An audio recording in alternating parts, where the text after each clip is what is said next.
जितेंद्र आव्हाडांना लाज वाटली पाहिजे की जे अजितदादा पवारसाहेबांच्या संदर्भानं पवारसाहेबांच्या वयोमानाचा विचार करता, त्यांना असलेल्या आजारांचा विचार करता त्यांनी आता या वयामध्ये आराम केला पाहिजे आणि पुढच्या पिढीकडं त्यांनी जी आयुष्यभर जबाबदारी पार पाडली, त्यांच्या हाताखाली जे सगळे तयार झालेले कार्यकर्ते आहेत त्यांच्याकडं ती जबाबदारी सोपवली पाहिजे. या संदर्भानं दादा बोलत असतात. स्वतःच्या कुटुंबातल्या आपल्या आईवडिलांच्या बाबतीमध्ये ते वयोमानानं थकल्यानंतर कुठल्याही कुटुंबामध्ये त्या कुटुंबाची मुलं आपल्या आईवडिलांना आता तुम्ही आराम करा, काम करण्याची जबाबदारी आमची आहे, तुम्हाला सांभाळण्याची जबाबदारी आमची आहे असं म्हणत असतात. त्याचा उलटा अर्थ घेऊन अशा पद्धतीचं वक्तव्य करणं जितेंद्र आव्हाडांना अजिबात शोभत नाही.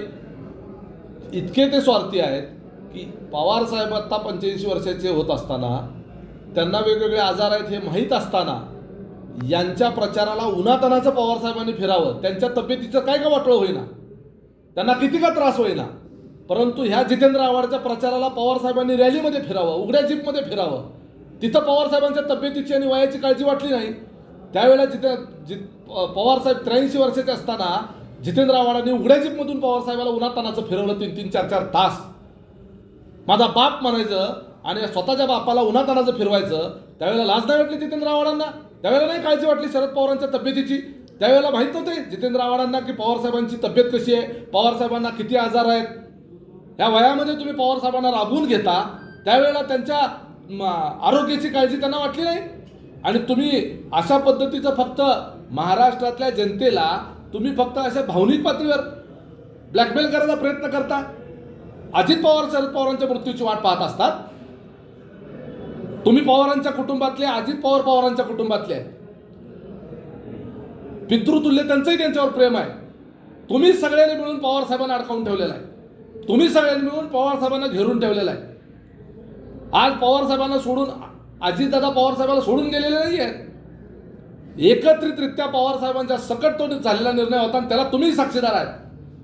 तुम्ही काय झोपला होतात का? नशेमध्ये सही केली होती त्यावेळेला पत्रावर. भारतीय जनता पार्टीच्या सोबत सरकारमध्ये जाण्याच्या करता सही करणाऱ्यामध्ये जितेंद्र आव्हाड पण होते ना. गांजा प्याला होता का दारू प्याला होता त्यावेळेला जितेंद्र आव्हाड सही करताना? त्यावेळेला नाही लाज वाटली? त्यावेळेला नाही पुरोगामित्व आठवलं? त्यावेळेला नाही पवारसाहेबांच्या तब्येतीची काळजी वाटली? शेवटची निवडणूक आहे असं अनेक जण ज्येष्ठ झालेली मंडळी जी आहेत ते सांगत असतात. परत कार्यकर्त्याच्या आग्रहाखातर निवडणुका लढवल्या जातात. हे महाराष्ट्राला काही नवीन नाही आहे. आपल्या इथं सुद्धा सोलापूर शहरामध्ये असा प्रकार घडलेला आहे. त्यामुळं म्हणण्याचा अर्थ वेगळा, त्याचा भावार्थ वेगळा आणि जितेंद्र आव्हाडासारखे नालायक लोक जे कुअर्थ काढतात तो वेगळा. तुमच्यापेक्षा जास्त काळजी पवारसाहेबांची अजितदादाला हे लक्षात ठेवा. माझ्या सांगण्याचा अर्थ तोच आहे की जितेंद्र आव्हाडांचं जर खऱ्या अर्थानं शरद पवारांवर प्रेम असेल तर त्यांनी सुद्धा पवारसाहेबांना विश्रांतीचा सल्ला दिला पाहिजे. त्यांनी पवारसाहेबांच्या तब्येतीच्या दृष्टिकोनातून, त्यांच्या आरोग्याच्या दृष्टिकोनातून, त्यांच्या हेल्थच्या दृष्टिकोनातून पवारसाहेबांनी आराम करावा आणि काम करण्याची जबाबदारी जितेंद्र आव्हाडांसारख्या पुढच्या फळीतल्या लोकांकडे त्यांनी द्यावी.